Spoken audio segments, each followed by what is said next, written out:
Well, away from that and on to other news now, the government through the Ministry of Health has kicked off a public participation exercise to collect views on the regulation of the use of tobacco and tobacco products right across the country. The team has already visited and toured various parts of the nation intending to sensitize the public on the effects of tobacco and formulating regulations that would inform how tobacco products are processed, packaged and sold. Speaking in Nyeri after the participation, various stakeholders gave their varied views, with some accusing the government of making crucial decisions without involving all the stakeholders in the tobacco sector.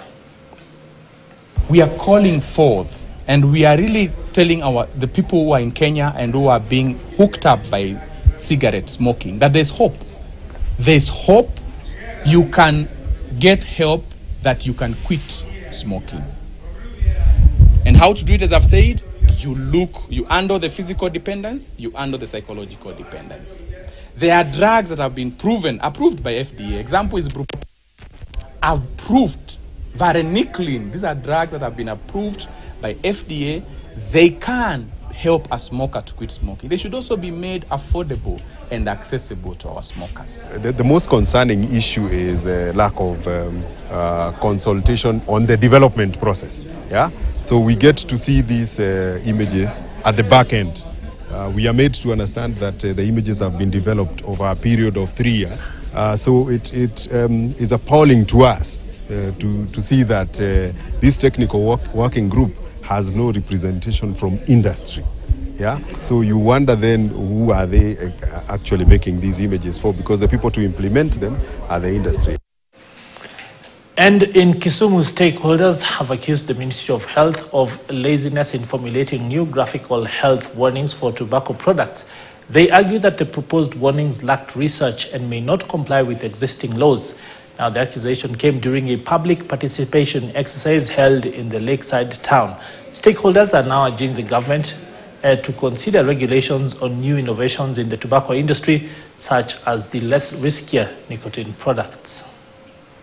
Put pictures that even scare children so that they can even go and take bang instead of tobacco. Wametuonyesha tu mapicha ambaye si ya ukweli, lakini sisi kama wakulima wa tobacco tumefanikiwa, mababa zetu walifanikiwa.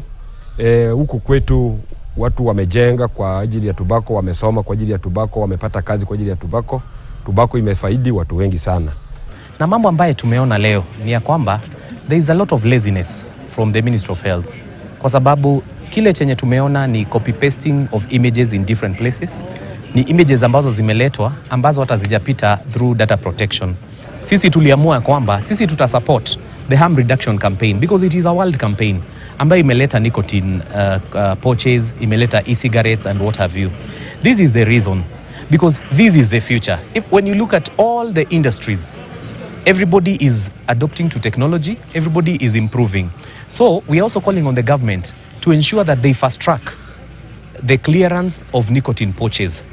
We need to have appropriate images that confirm or rather conform to the size that is prescribed in the law. And moving on, the national carrier Kenya Airways has warned of extended delays of some of its departures from Nairobi.